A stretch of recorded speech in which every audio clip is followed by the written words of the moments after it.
I'm LaRie. And I'm Nick B. Listen, we're just two single girls from the City of Roses discussing all things love, lust, and perception.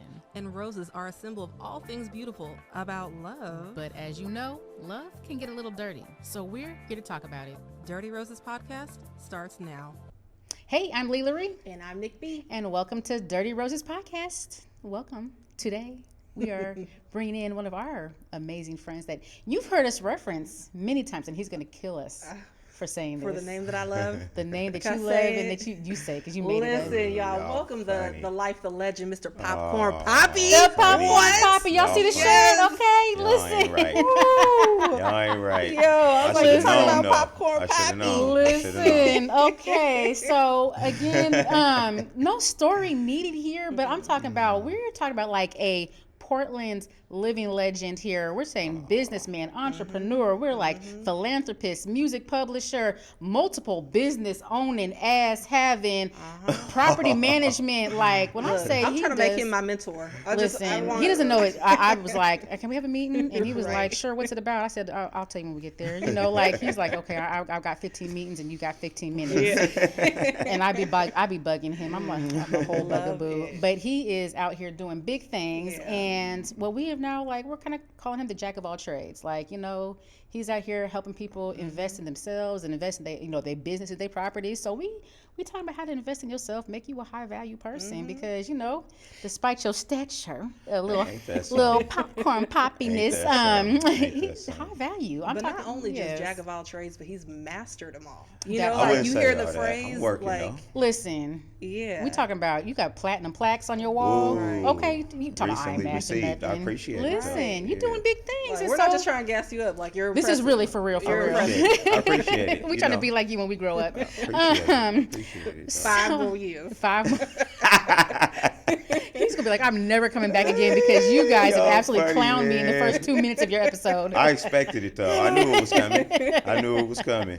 What to expect when you come on Dirty Roses podcast. But we are so happy to have you here, and we're excited to learn more about what you do. Tell us about your businesses and business ventures and projects that you have going on right now. Firstly, I appreciate you guys inviting me out. Yeah. It's an honor to be here with you guys. It's been a long time coming. Yes. We've been working on We've been begging for this years, for a minute. But we got here today. I appreciate it. Currently, I'm the chairperson at Ferguson Consulting and Publishing. Okay. And we have a few entities like Joe Brown's Caramel Corn, the North Bar. We also have Portland Kid Publishing, and then I have Ferguson Realty as well. Jeez. Okay. So, Kid Publishing, what is that? Portland Kid Publishing. Portland Kid. Okay. Yeah. I was like, is this like children's books? Is like no, Kids Bop? No. What we doing? I just named it Portland Kid. Okay, got you. Okay. Just kind of give us some recognition when people see it across the country, across the world. Love it. Okay, so what do each of these businesses do though? So the Realty company handles real estate. Gotcha. The publishing company handles anything that has to do with my music catalog. Okay. Joe Brown's is, we know popcorn and confection. For those of you that are not in Portland, because we do get watched all over the world, yes. We have a local company here that is like since 1960. We've been in business since 1932, but we've been in the mall since 1960. Okay, got you. Yeah. And so it's caramel corn. Listen, like, that Oregon style. Yes. Word. Appreciate it. Yeah. I've been making my own combinations up. Can I get 2 scoops of that? Looking for it too. Yeah, we ship all across the world actually. We ship popcorn. We need a Dirty Roses blend. Let's work it out. Hint, hint, wink, wink. We can figure it out. What was the very first venture you started with? What was your first venture period ever? Period, yeah. Real estate. That's what my bread and butter is. Oh, okay. So everything that I've achieved has been on the back of real estate. And is that you selling homes? Are you the broker? Are you the agent? Are you everything? Yeah, I've had a long career, so I've pretty much played all of those roles. Okay. Yeah. So if I wanted to buy a house, I could help you right now. Oh. Boom. Okay, so when you, I the way hold on, you didn't repeat the way he said it. He said, "I can help you right now." I can help you right now. He said it was so smooth with it. That's how he became that business. We can move you in tomorrow. Right now. Let me call your credit, girl. Yeah, absolutely. And he'll be like, never mind. I pulled it. It's the next business venture, credit repair.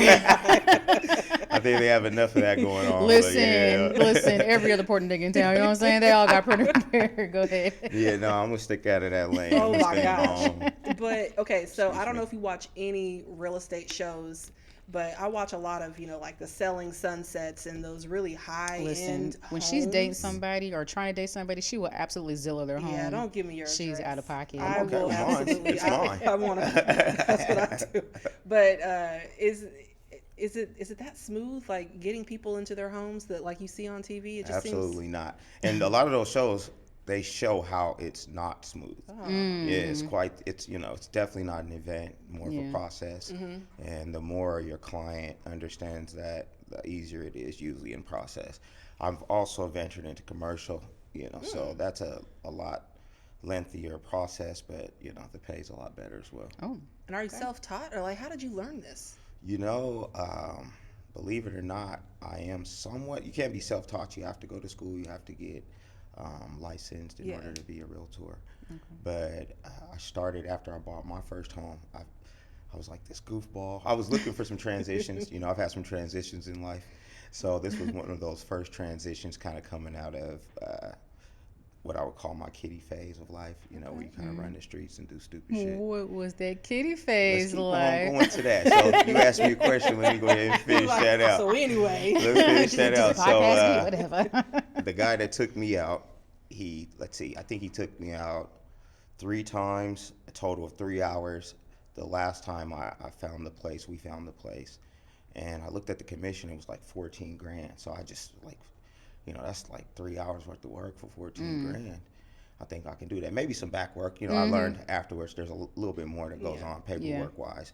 However, I asked him, where can I go to school and do this? And I did. And that was like 2004. Oh, wow. So I've held a license here in Oregon and Washington since 04. 21 years? Is my math Yeah, right? absolutely. Okay. Oh, Absolutely. jeez. All right. That's about as long as my marriage lasted. Hold on.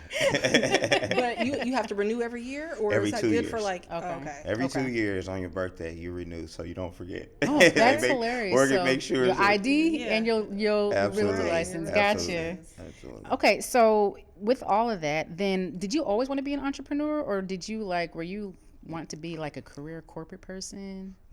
Street Yeah, I've hustler? always been an entrepreneur. I think it's something that's in you. It's Okay. just so hard and complicated. Yeah. You have to be born with this kind of skin. It's not glamorous by any facet. It's a lot of grinding, a lot of lonely times, a lot of misunderstood times. So it's not something that I don't think that you can just be become. You have to That's be facts. I know a lot of people have like this thing on social media where they're like, not everybody's an entrepreneur, and everybody's like trying to push it, like, oh, be your own boss, and you ain't doing nothing if you ain't out here, hard. like they try to really push entrepreneurship on everybody. I don't. And not you, but like this society and social media and all the things, like it's the popular thing, and I'm like, it's not a thing that's for popularity, because if you're not built for it, you're not gonna last, and you're gonna be a serial entrepreneur because you're always gonna be looking for the next thing to work. And I despise that thought process. Because if I'm an entrepreneur and you're an entrepreneur, I need a consumer. I need someone that's going to be like buying my stuff and helping me be my entrepreneur best. So, for those people that want to be entrepreneurs, like, what is the thing that you say, like, that's how I know I got it, or that's how you know you're built for this, I guess? I'd say it's a combination of really being steadfast, being okay with being misunderstood, and in order to be what I call a real entrepreneur, you have to have great foresight. You know what I mean? And that's not everybody's specialty. Right. I think that was my gift. Okay. I feel like I have great foresight. I kind of feel like I know where people should be and things should be, and pretty good at forecasting. Okay. So if you're an entrepreneur, you have to exist in spaces that aren't already there. So if you are capable of doing that and being comfortable, being uncomfortable, then it's for you. But it's a lot easier said than done. That's facts. Yeah. No, I know that's right. I'm actually in the process of dissolving one of my business. Oh. So what do you say to the entrepreneur that is interested in having their own business but not ready to leave crave the consistency of a corporate paycheck. That's been my biggest issue, is like, I'll have my own little side business and I know that I could probably go further with it if I were focused more on only it. But I'm like, ooh, but this paycheck that I get every 2 weeks, which I can count on, and that is also supporting my business, I'm just sort of like, how do I walk away from that? That's always been my issue. And again, to be quite frank with you, like, that's the difference. That's and I don't mean any disrespect, No, but you're right. that's what qualifies an entrepreneur. Because I'm not a risk taker, and I know that, and I'm like, that's absolutely been my downfall, is that I'd rather do the safe thing. Because I'm like most people, and there's nothing wrong with that. Like you said, we need people with consistency. We need people to execute those plans, all of that. However, without that component, it's really hard to just take on that entrepreneurial spirit. You have to be a super risk taker. You have to be willing to eat ramen and live out your car, whatever it takes. You know what I mean? And if you don't have that type of fortitude, it's like, find something. And you can have a side hustle. There's nothing. You don't keep your job. I got continue to you guys have side hustles. Continue to work your job. There's nothing wrong with that. I always say, just find something that you can invest in, that you can make money in when you're not, when you sleep. Other than that, I mean, there's nothing wrong with having an everyday 9 to 5. Right. And so I take it you're an investor too. Stocks, all bonds, well, stuff when like you're that. when you're an entrepreneur, that's pretty much what you are. You're an investor. I don't have the wherewithal to sit and execute everything that I put together. I have to have really good people around me. But that's the part about having good foresight and just kind of understanding. Being older, I have a lot of time put into it, so I've seen a lot. I understand patterns. I understand things like that. So that helps you forecast a lot easier. So without that kind of skill set, is probably, I don't know, it's a lot harder. And so that's just something you can't just acquire that. You have to spend time developing that and being in it. Yeah. You mentioned like you have a really good team and you have people around you that are really good. How do you vet people, and how do you allow people into your space that you trust with your business and your personal? Because I know there's probably overlap with all the things that you do. It is, but you just, there's no way to escape being around shitty people. You know what I mean? It's just part of the gig. Right. So you're gonna have to go through that. You're gonna have to learn to eliminate, again, foresight, forecasting. I've seen some patterns already where that's not going to work for me. Gotcha. So it becomes a lot easier for you, and essentially you're wrong sometimes. But I'm okay being wrong when it comes to my patterns and risk taking. How involved are you in hiring your team? So I know you're obviously the one at the top who ultimately makes the final decisions, but do you have a team that you've already entrusted to say, hey, this would be a great assistant for you, or this person would be wonderful to help you here? Or is that all you and only you? It's a little both. Okay. I don't do everyday hiring. Okay. But when it comes to people who are going to be kind of intrinsic parts of the system, then I want to say so. Yeah. Yeah. The way that I had to chase him down so we could get that code for the other building, he was like, this is why I need an assistant. Like, you goddamn right, you need an assistant. So that's the personal side. When it comes to businesses, I have all kinds of people that can help you. But letting you into the building, that's that's different. Whoa, that's almost that's a lot. So you asking for a whole lot right now. You know what I mean? I don't know if I can just get you those 4 numbers. But I worked it out, didn't I? You know what you did? Got your little lock box, and you were like, here's the code. Yeah. Don't talk to me again until you're done. I didn't say it like that. I was just saying you got what you need. If I don't see your name come across my cell phone for the listen. next week, I'll be good. Y'all want people though. My cell phone, it gets ignored a lot. So yeah. Until 2:00, right? Because he's an after 2:00 only person. You be special if it answers the phone or responds to a text before 2:00. That's like a miracle. I imagine that's got to be for certain people, though. I mean, not everybody operates after 2. I mean, it's not, and that's not even true. That's her exaggerating. Oh gosh, totally exaggerating. Making up stuff. What I do is every day I take time for myself. That's just all. Yeah. So that it varies when that is, and when that happens, I'm not answering the phone. I don't want to be bothered. Facts. I'm just like I said, I'm getting older. I've been working my ass off for a couple decades now. Right. So it's just I'm slowing down. I've had the same number for 20 years, so you can imagine how many people have it. So it just doesn't control Yeah, me. what That's does all. self-care look like? Because with all the businesses that you do, like I can Yeah. imagine that you absolutely have to have like a regimen of scheduled Do you time. meditate? Yeah, I meditate, and I try to exercise. I have a little exercise room at home, couple gym memberships. So for me, that's really what it is, trying to keep the heart moving good and the lungs moving good. You know, sometimes, you know, you Got can it. lose some weight. Sometimes you gain some weight. It is what it is. I mean, if I worked at the popcorn shop, Listen, I'd be eating those chocolate gummy bears, first of all. Listen, that's why I don't work there. Because I walked right in and said, listen, let me get a half pound of chocolate Man, gummy bears. listen. Probably the only person that buys them. And when he no, it's had- some people. Trust me, them joints go. yo, Every time I listen. can see, it you know, the candy my over there favorites. is yeah, Man. My And then favorite. having the spot at one time next to your lounge. yeah. Oh my God. I'm working on that again. So we, so That's coming up. But Yeah, that yeah, food yeah, was yeah. fire. yeah. Do you, now I realize that you probably enjoy all aspects of business, but do you enjoy working on one type of project more than another? Like, if you could say, I'm only able to do one area of entrepreneurship, I would do real estate, or I would do restaurants and lounge, or, you know, what would it be? So financially, it would be real estate. Okay. Passion-wise, it would be music. Music. Okay. Absolutely. Yeah, I've been in music. I used to rap, and I got CDs and all You- kinds of Wait a minute, I told you when I say jack of all Wait, trades. hold up. You got CDs? 99. Listen. Were I'm you a gonna- solo Real artist or in a CDs. group? We're Real gonna CDs. need some of these CDs. So Oh, I it's can, on Apple Music too. It's- We ain't gonna, I'll okay. tell y'all that We'll later. be though. pulling something up. Oh, Some we're gonna old put it on stuff from reel. 99. This is gonna be your reel when we do our content later. I It's gonna be tripping. I popcorn tripping. It's out poppy. there. Do you write your own stuff? Back then, Yeah. Freestyle? but now I'm more into publishing. Can you freestyle? Not at home.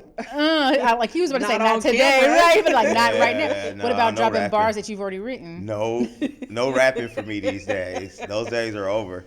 But Oh my God. that is, but when I say Yeah. the passion product, is what's enabled me to kind of make the transition to the back a lot easier. I just love music. I always have. I've loved writing. First publishing was in 7th grade. Ockley Green Middle School. Oh, Mr. shoot. Franklin. Okay, shout Voices out. of Kumba. Listen. Oh, goodness. Yeah, a little poetry book, kind of, Oh, that's what's So I've been intrigued ever since. I was going to ask you, when you said publishing at first, I was thinking books. Is there space for you to publish written like book, or would you do that too, or is I have it some only for written music? material in my catalog. Okay. Yeah. Listen, because we trying to write some books, Yeah. trying to get some Yeah. stuff Look, published. listen, we about to be the dirty popcorn poppies. See, that popcorn poppy, y'all gonna have. Well, everybody I gonna be can saying it now. imagine. Listen. Yeah. Them ladies gonna be like, I Watch see you. it, Okay, watch it. I papi, okay. Y'all funny, man. But no, so explain what music publishing is for those who don't know. Publishing is just Okay. basically owning the rights to some works of art. Okay. Usually, in order to earn that, you have to kind of be on the financial side and then the guidance side. So kind of like how Michael Jackson owned the Beatles, There you writes their music and stuff. So. Publishing, he owned the publishing rights. Gotcha. Right. Yeah. So then so you make money off of the Off of music rights, or, yeah. or whatever it is. Okay. Yeah, so like that platinum record you guys were talking about, Mm-hmm. like just owning some of the publishing off that. So when it's performed, or if it's landed anywhere, you Mm-hmm. don't have to be a part of that conversation. Oh. Why would an artist not own their own work to begin with? Well, it's not that they don't; they own parts of it too. Mm-hmm. Usually on a song, there's like 300% to divide. If you can kind How of do we get imagine to 300? Because like I She's like, it's I understand. 100. Yeah, like I understand the whole pie, right? I understand how we get Well, to it's just a little bit more 125%. of the intricate parts of it. Okay. So essentially, there's 100% of the master. Okay. There's 100% of the writers and composing side, Okay. and then the publishing side is in the middle there. So, essentially, there's 300% to divide, Okay. and the master is just when you put it all together.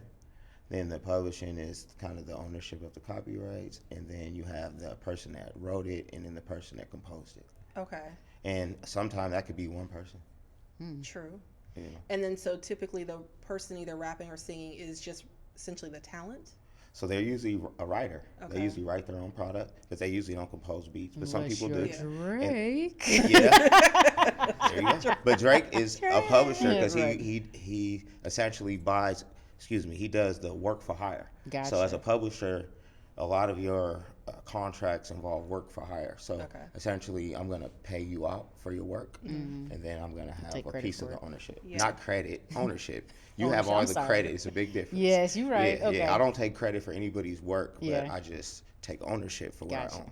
That makes sense. Do you ever struggle with, I guess, anyone underestimating your skill in negotiation and foresight who you haven't worked with? Is it hard to start working with new people? In what facet? I guess in every way. I wonder, like, if I were to start up a new business, do you ever run into people that say, oh, you probably don't know what you're talking about, and then you have to convince anyone?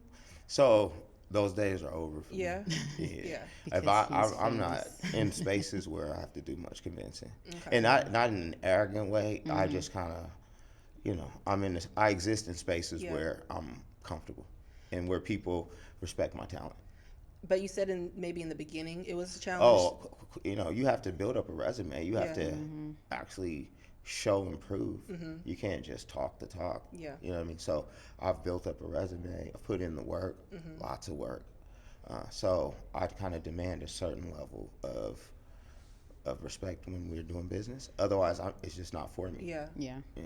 It makes me wonder, do younger folks look at you and wonder how you get there? Do you mentor? Do you explain that process? Because I know folks, just like you were saying, Yeah. think that they have an idea, they have a concept. Oh, I'm going to start this business with no footwork. Well, yeah. So in all facets, yeah. So in like music, for instance, a lot of young folks hit me and what's the formula? Can you put me on or all that kind of stuff? And a lot of that's because they've seen some of my work, but they don't understand. It's more about their work. I'm looking for your work at this point. I don't really need anything. Yeah, you know what I mean? right, So if you're right. coming to me looking for something, then I'm gonna want to see what you have, Yeah. or what you're willing to do, what you're willing to sacrifice for your dream, Right. or to make it happen. That makes sense. What you said that you mentioned that people you have to be uncomfortable with being not liked or being whatever. What is one of the biggest misconceptions that you think people have about you? I don't even know. I know I hear stuff all the time, but honestly, I don't really know. I don't have enough time to figure it out. Right, with 85 businesses, I don't got time to worry about I the know that's haters. the least of my worries of what people say No, about facts. me, because you can't control that, No, and that's people gonna facts. say what they want anyway. Would you ever retire? I feel like I'm in a phase where I'm semi there, where so for me the rest of Lord willing the rest of my life will be more about kind of picking spaces and then kind of executing what I already know. I'm not really looking to reinvent any wheels at this point in life. Yeah. I'll stick in the genres that I'm in. That makes sense. How do you balance your work and family life? That's a sacrifice. So you honestly you can't. Okay. You can't. Okay. I sacrificed my marriage, time with my kids. I sacrificed it all for mine. So sometimes you have to really live with the fact that you did that, and live with being comfortable with being uncomfortable. And that's a really uncomfortable thing to tell yourself or to know it. Right. But when you feel like you put here to do something, Okay. you gonna go for it or not. And I'm one of those people. I'm gonna go for it, and I've sacrificed a lot. Okay. So yeah. Do you feel like your family understood the sacrifice that you had to make, or was there a contention at all ever? Well, there's definitely contention, Okay. but my kids. I have two boys. They Okay. understand now. Okay. They're older. Gotcha. Other than that, when I'm off of this earth, they'll probably appreciate even more. You know Gotcha. what I mean? It's one of those things that you understand later in life after the fact. Yeah, You'll be like, yeah. in the moment, you're like, I just want my dad. And again, I wasn't, I'm not like a super absent father. That's Right, not right, what right. I'm No, trying I'm to not saying say. that at all, It's but just yeah. that some things you have to be willing to sacrifice if you want it bad enough. And Yeah. when you're dealing with a relationship and you're dealing with another adult who has their own perspective on life and their own walks to walk, then you have to be comfortable letting them do that, and they have to be comfortable letting you do that. Right. And sometimes that just means that two people are going to go in opposite directions. So that happens. Again, I hate to say it, I wouldn't change it though. Right. Because I still love, my family, my kids are good. I'm setting up for generations. So I'll be comfortable. I'm comfortable looking in the mirror with the decisions I make and the sacrifices I make. Everybody isn't willing to do that though. I was going to ask, is that the only formula? Can you have both? Is there a way to balance both, or does it just not work for you? I'm just speaking personally. As you get older, you figure out that formula a lot better, but there's still sacrifice involved in that. So I just kind of, most of my career, I've kind of lived with the fact that you're either going to be great or happy. Ooh. You know what I mean? And it's really hard to be both. And I'm going to be careful how I ask it, because I don't want it to sound regretful. But if you could go back and not have children, would you, knowing that you maybe couldn't have been around as much for your kids because of the path you chose? Would it have been easier to not have kids? No, and I don't want to make it seem like I'm not one of those. I wasn't like an NBA player on the road forever. You know what I mean? So it's not like I was with my family. What I mean by those sacrifices is the separation. Like when I'm there, I'm there. You know what I mean? But just willing, and that's just 50% of marriages dissolve. Yeah. So that's really a common thing. So it's not like it's abnormal. Right. For as it's not something that you forecast or you don't do it, of course. But no, I wouldn't not have the kids. No. They've been a good part, and they're like my legacy. Yeah. They've actually been a large part of the motivation to do those things. I'm like, okay, I can be here now and do this, or I can create this for you for the future. And that motivation is going to push you one way or the other. Yeah. How old are your kids? 19, 25. So do you allow them spaces to participate in your business now that they're of those ages? Yeah, the oldest is not interested as much, you know what I mean, which is cool. But my baby, he's in college still, playing ball, but he'll probably be the successor. Okay. Yeah. That's what's up. Yeah. So you mentioned that there's a singleness in your life, possibly. I didn't say that. But okay, I'm putting words. I wasn't married. So you just said he's not married right now. Not married right now. Okay, so don't start.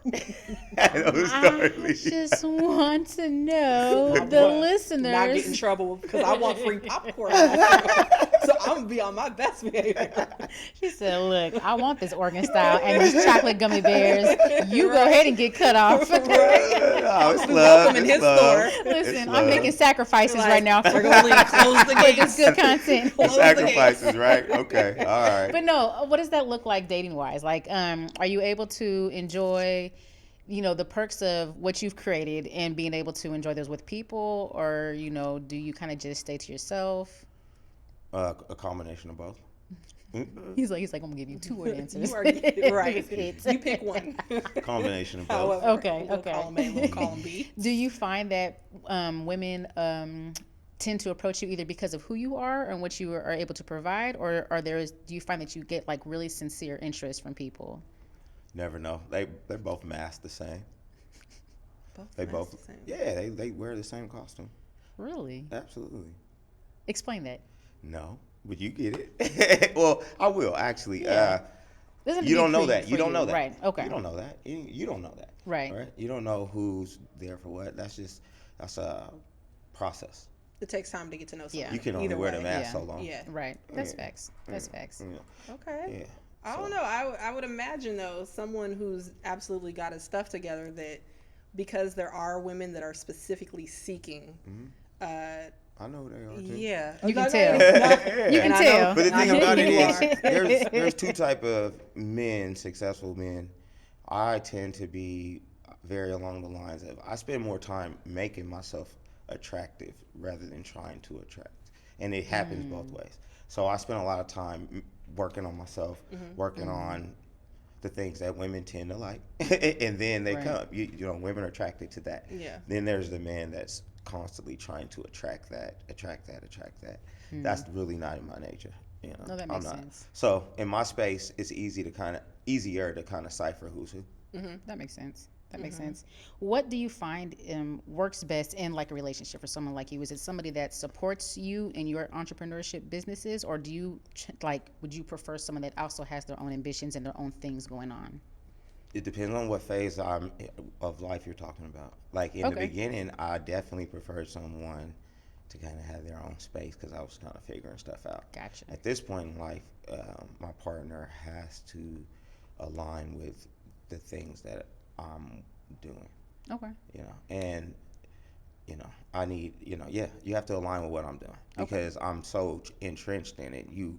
You're gonna have to figure that part out too. Okay. Yeah. So like, because if they're out doing their own thing, it just kind of is. No, you have your own Well, life. not like that, but I mean, like, if they course. are Can invested two in CEOs right who are responsible for running companies? I doubt that. I'm not looking for a CEO. No, that's definitely that's a boil and water. Yeah. Because that's what I do. So my perfect partner is gonna have to understand that and kind of fit in that role to help me navigate those dark spaces or difficult spaces. So, but in turn, life will be a lot easier for her too. Makes sense. Yeah. When you make that face. Because my wheels are turning. Go ahead. So then, while a CEO and a CEO would be a little bit of oil and water situation, would you ever be comfortable with someone who is just a housewife? Like they don't have, their only job is to take care of home and take care of you when you come home. Is that's comfortable? Closer along the lines of what I'm talking about these days. They gonna find you now. Yeah, you gotta be able to. So I don't gotta do even nothing. Though you silly. No, it's a lot of something. No, it's a lot of something, but you have to be. I can, like those remedial thing. I had a good mom, so I can cook, I can clean, I definitely pay my own bills. So, housewife is more of like, again, being a good partner to help me navigate through those spaces. But I don't really want my partner to have, and it may even sound arrogant, whatever, I don't want my partner to have another boss. Like you can't go, I can't wake up one morning and say, we're going to Hawaii, and then your boss tells you we can't go. Oh, that makes sense. Yeah. Never. That'll never. No. Yeah. So that's kind of along the lines where you have to be able to navigate, because then that means his authority is bigger than mine, and I'm like that in my space in life as a as a man that can't No, that makes sense coexist. because you, as an entrepreneur, because you get to set your own schedule, your own times, and you can you've worked really hard to be able to do the things that you want to do. Yeah. To have somebody that's bound by regular 9 Not to even 5. regular, just somebody else's. Other than I have enough to be able to do that for both of us. Right. So why would you, if you are that concerned to do that, then we aren't compatible at this point. And then also with that, not every job, like, people who work in corporate America, they do have a boss that they answer to. But like I think about my job, if I have the availability to take off, I don't need your permission to take off. I can use my leave as I see fit. Now, if I don't have it, that's one thing. But there's not going to be anybody that says, "Sorry, you can't take off during this period because it's busy season." If I got my time, But you know, even with those kind of parameters, that's still tough for somebody, and again, I don't know, I'm not, but I'm sure somebody can say, not right now. True. Yeah. You know what I'm saying? Like, no, we have something important. I'm sorry I didn't inform you. Yeah. But that's no. Yeah. You know what I mean? And that would just. We gotta fly people. I love in my from, flexibility. We gotta fly people in from Mexico, Right, or whatever it to takes. stay. There's somebody that's gonna be able to say you're gonna have to cancel that one, and so Yeah. that just doesn't work for me at this period in life. No, Yeah. that makes sense. Yeah. Like I just take my computer and work for where I want to. Yeah. Like, hey, I tell you where I'm at when I get there. And I don't even know if I want that. What you doing with that little funky What's computer? that? Put that thing away. We on the beach. What is that? You know what I mean? Turn that hotspot The off. world is your computer with me. Yeah, what is Come that? on, girl. Google me, baby. Yeah, I'm just saying. What you doing with that computer? Look, he's making himself sound real enticing right now. No, He I said ain't about that. he didn't want to answer these questions, but now look at him. He about to be up here Whoa. getting. This is like Dirty Rose is dating right now. You silly? Nah, Ladies. I'm just I saying. love it. You know, if you it's just a requirement. I'm just not interested in what I'm not interested in. No, but I love that for you. I love yeah. that you're in a space that not only can you articulate what you do and don't want, but you know what will and won't work for you. Right. And not everybody has the awareness of what they need to actually say that. Yeah. And then they find themselves in relationships that aren't working and they can't pinpoint why, and it's because they haven't identified their actual needs in the relationship. Been there and done all that. Yeah. Yeah. And it's good that you've gotten to a place in your life where you've set yourself up to be able to enjoy still while you're able It's part to. of that sacrifice. Yeah, You know, I was just facts. praying I made it to these years to be able to do Yeah, it. that's facts. Yeah. What were your examples growing up, like professionally, financially, and like relationship wise? What were your examples? That's a big ask there. Let me see. Let me start somewhere. You know what? My primal examples, I would say it's, look, if I wrote a book right now about my early years, it would be the power of what not to do is really what kind of shaped who I am today. Okay. So a lot of That's the fair. examples That's my that next question. a lot of the examples I had growing up were strong examples of what not to do, Okay. of who not to become. So anything opposite of that kind of works. And that's just kind of how, the earlier years, how I navigated. I had some of the closer people, like my uncles. I have 4 uncles. They're all were on crack. You know what I mean? I had a lot of people in that drug era, 80s, 90s, really turned out, right? So you see somebody running down the street with your grandma's microwave.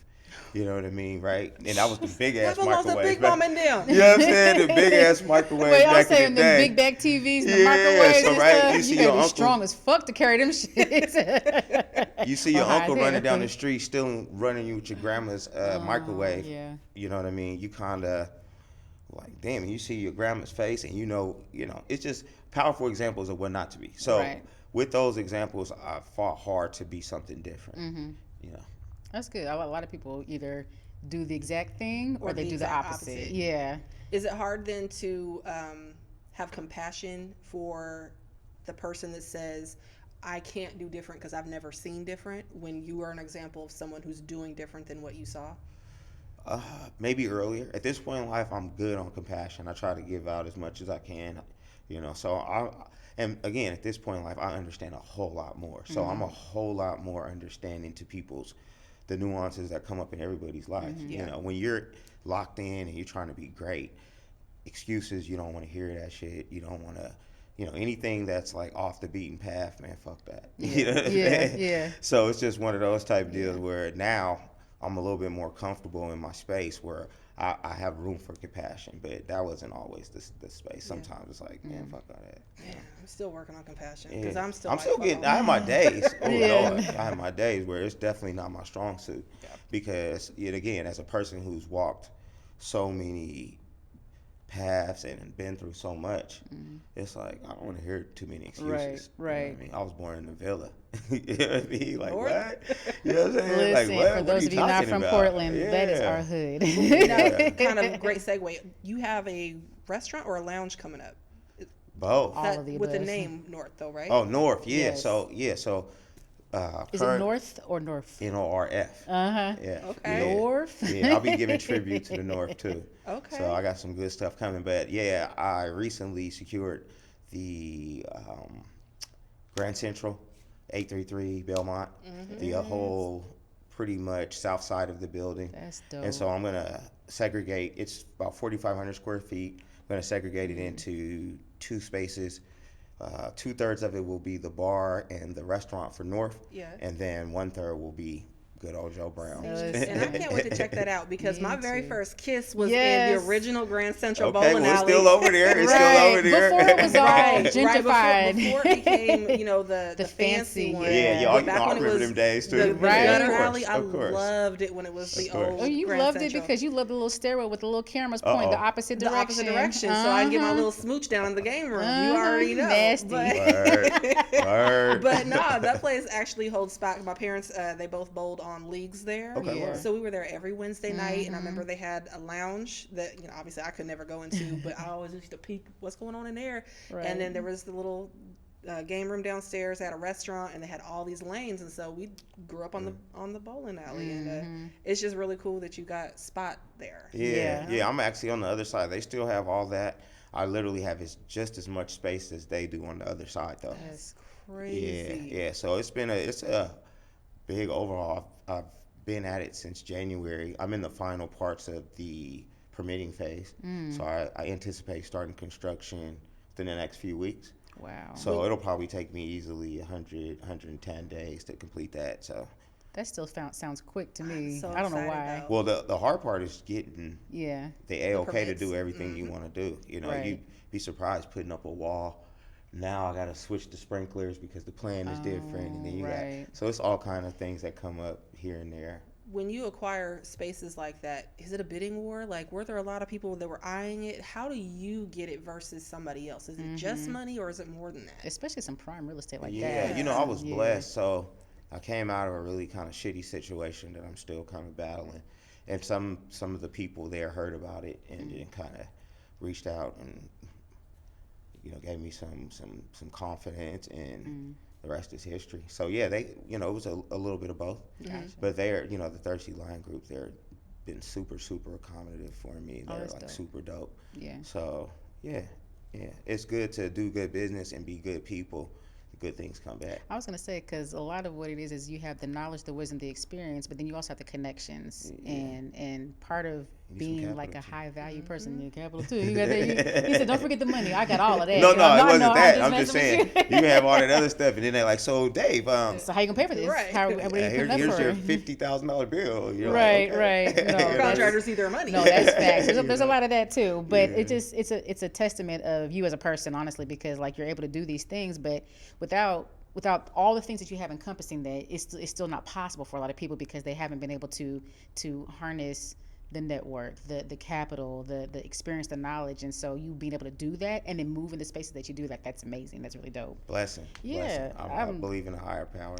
So a lot of this stuff is already written. That is. I'm just trying to walk in it. I love it. So you mentioned the group that's helping you out, but you also are on the board of another group that does a lot of stuff for the community, and that is the Poetic Justice Foundation. Yes. Y'all should know. Y'all been in the building the last couple of years. I was trying to allowing segue you to, she was letting you say know what I'm that. saying? Okay, all right, But yeah. no, because as y'all recall, the past 2 seasons, we were in a building that was owned by the Poetic Justice Foundation. We shouted y'all out every episode. Thank you. We appreciate that too. You guys have been great for that. No, thanks. definitely appreciate it. It's one of the reasons I'm here. Thanks. Appreciate y'all. But no, definitely. it's an amazing space, and you do a lot of things for a lot of businesses too. So We do. explain a little bit more about that and what people can hope to get from that interaction with you in that aspect. I appreciate it. We started after a need during the pandemic, so we were fortunate enough to have enough capital to sponsor, I think, close to 25,000 meals. And the great part about that was we often bought out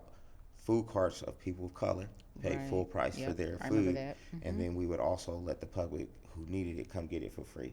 So we felt like we were serving two needs in that aspect. Then there was a component where we saw the need get greater during the pandemic as it continued, and so we offered $100 gift cards along with that same amenity. So people would come out and get a free meal and a $100 gift card. Oh, wow. And I think we probably gave away $50,000 worth of those during the pandemic. I remember hearing about that, and I was like, "Oh, I didn't hear about it soon enough. I'm gonna miss that line." That's amazing, It was though. good. That- And so and since then we've sponsored, like we've probably bought out a few of like the local clothing brands. I think we did last time, back to school. Just let families in need come and just get whatever they want. Nice. You know, things like that. So we're based on being, helping the community, and then having the space has also allowed us to offer low rent in a high district area. Yeah. So we've been a space for commerce for Black businesses or women-owned businesses or both. And so it's just been a blessing to be able to provide that space, be able to provide some blessings to the community. Yeah. It's been good. With all your success, I know oftentimes we learn more lessons from our failures. What was your biggest failure that taught you the most in business? My biggest failure, well, the bigger you risk it, the bigger your failures become. So that's probably just going to continue to get bigger and bigger because I'm always failing. You know what I mean? That's a part of the gig. Right. So, and then it's also how do you categorize failure? Yeah. Right. For me, it's, so it may be different for others than it is for me. I don't really log too much. It's more of a lesson for me. Okay. So, Your but I biggest would lesson? say like this last venture, I was very trusting of community members, right? And I probably could have been a little bit more vigilant paper-wise work, even though I still did good enough to be able to defend myself. But just that trusting aspect, unfortunately, it kind of makes you a little bit more callous when you're doing business with even people that you respect or that you look up to. So that's hard. probably been a valuable lesson recently, learning that even your talent makes space for itself with people that you look up to, and at times they can try to take advantage of that. Mm-hmm. Would you agree with the saying, they say never mix business with like pleasure or friendships or family? Have you ever ran into problems of mixing business with personal friendship relationships? Yeah, but I don't think that at a higher level the two coexist without the other, because the more you go up the ladder, it's really about those relationships. It's everything. It's like everybody has money. Yeah. You know how many people want to own an NBA team, but when one is available, like a lot of people have the money, but it's like you got to have the network for the people that want to let you in. Yeah. So that's kind of how we sum that one up. Do you feel like your circle of trusted close friends has gotten smaller with the higher success that you've gained? Yeah. Yeah. Yeah, I don't really have a lot of friends.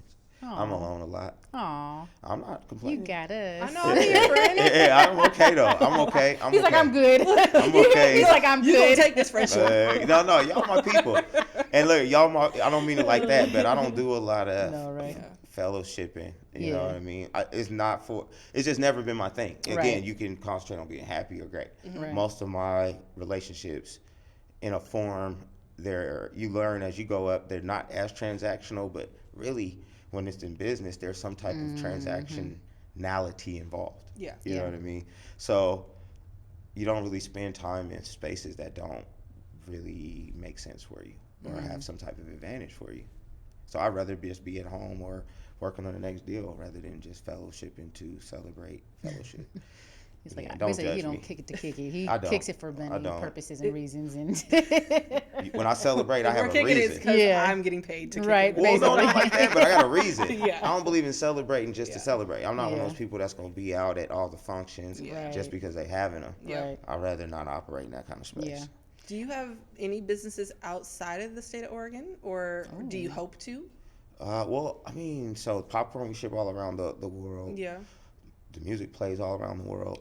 But can you set up a shop out where I live? Because I'd love to just be able to walk in and buy someone. We're working on that. In other Right. words, the popcorn ships all over. We're working on them. We're working on them. So Yeah. I had to I've had Joe Brown's 5 years now. Yeah. So I've had a plan.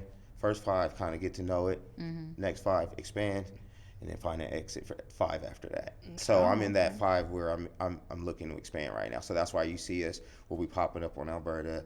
See us popping up there at Belmont, and then you'll also start seeing us move west. Okay. Yeah.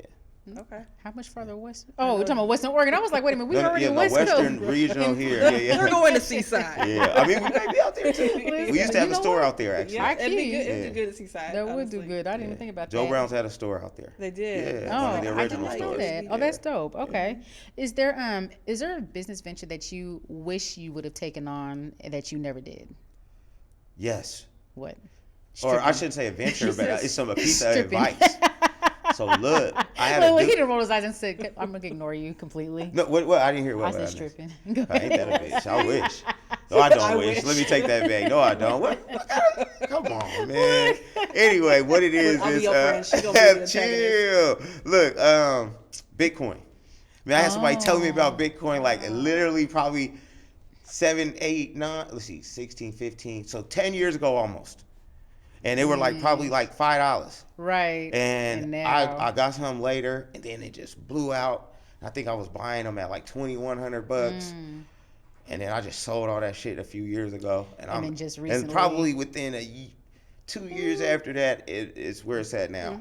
So yeah, I regret not keeping my hands in the digital currency market. But other than that, no, not really. I'm so bad with stocks and tradings and all those things. Like it's like foreign language to me. And when I heard about Bitcoin, I was like, what kind of scam is this Right. shit? too. Like Sounded I like a just scam. Me It too. really did. did. Me too, but I heard about it long, especially I think literally either it was either 50 cents, $5 or $50. Something it's etched in my brain with that 5, but they were that low. Yeah. And the dude was like, I'm telling you, I'm like, man, this is crazy. Right, you gonna be putting my money into some electronic shit. No, and I I'm in know where music it's at this point. Yeah. I think we were traveling the country. I Yeah. think he was in LA and he was telling us about it. And he's like, I'm telling you. And we like, man, he like, invest some of this music money in this, diversify. The motherfucker was smart. You know what I'm saying? But I'm looking at him like, you don't know nothing, bro. Right. Bitcoin, for real. This is, come on, man. The government's not going to allow that. And look at this shit. You know what I mean? And my biggest regret was not doing my, it's a dumb name, faster than fast food. Faster than fast food. And so the concept of it was what today is ordering ahead on your mobile app for fast food restaurants. Yeah. But when I was doing one of my capstones, I was like, why don't we have an order ahead? And they're like, that's stupid. It's already fast food. There's a drive-through. Now, look, everybody has mobile apps. And I was like, see, faster than fast food could have been a thing. Yep. But you didn't see them taking away so many jobs. That's really where you have to really be see in that space where, okay, they're digitizing everything and they're like taking jobs away. So if you're looking in that. Take our jobs. Well, certain things won't be able to be outsourced, but shit, Right. more and more stuff is. I'm starting to see these robots, man. It's crazy. Oh, that's facts. The cars that drive themselves, I don't like it. It just makes me feel away. Well, we've had a few crash into food carts in Portland. What? Yeah, the one Really? on MLK. Didn't they crash into Fish Fusion? I don't even I know. think It's possible. It was a Tesla. driverless car? It was a driverless car that was parked on MLK, and it absolutely, don't quote me on the business that it ran into, but there's a food cart pot over there by Safeway. Okay. And a car was parked and went into drive and crashed into it. I'm sure whoever they crashed into got some money then. Because the car drove itself, so Right, clearly thank you you. have money. You Right. have all that. Thank you for this come up. I'll rebuild. So if there's any advice that you would give to somebody coming behind you, what would it be? Don't get caught up in the look. You got to get caught up in the work. You know what I mean? The look comes, like right now we talking about this stuff, but I've been doing this. This is a culmination of 25 years. Right. Literally. Yeah. Like beating the pavement. So don't get caught up in what you think it should look like. Just keep working. Okay.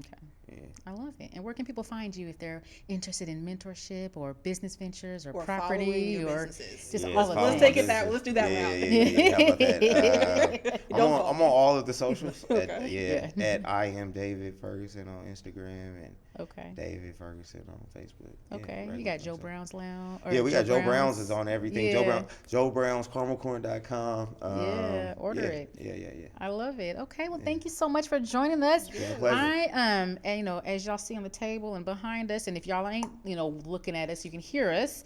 Nick B's been sipping away. We've got our Nebula 9 sponsors this season 6. They are a local Black-owned Pacific Northwest vodka company that is doing some really big things. Their vodka is amazing. You've seen our little videos that we've been doing with the recipes. Yes.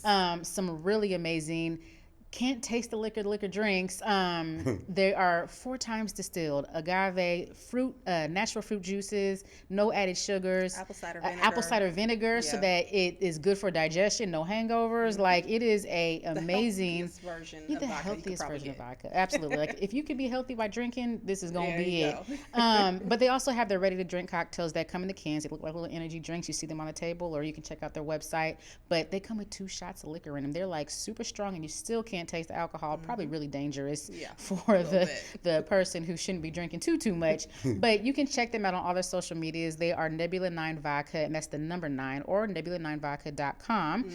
Check out everything that they got. You can order them. They're in Costco's, wherever Costco sell liquor. And some select liquor stores. Yes, absolutely. So make sure you check them out. But Nick B, where can they find you? Yeah, so if you guys want to reach me, I can be found on all Dirty Roses podcast platform. May that be our Facebook, our Instagram, our TikTok. And if you're looking for me specifically, I can be found on Instagram at NickB_NickB. And Miss LaRie, where can they find you? Yes, I am looking for personal and private investors in myself. So if you want to invest in LaRie, you can find me everywhere.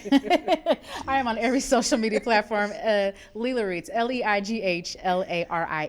And of course, Dirty Roses Podcast and DirtyRosesPodcast.com. And you can check us there. We'll see you next time. Bye. Guess what, Rose Buddies? We are thrilled to introduce our new sponsorship packages. Be sure to hit us up at DirtyRosesPodcast.com to inquire how we can showcase your brand on our platforms.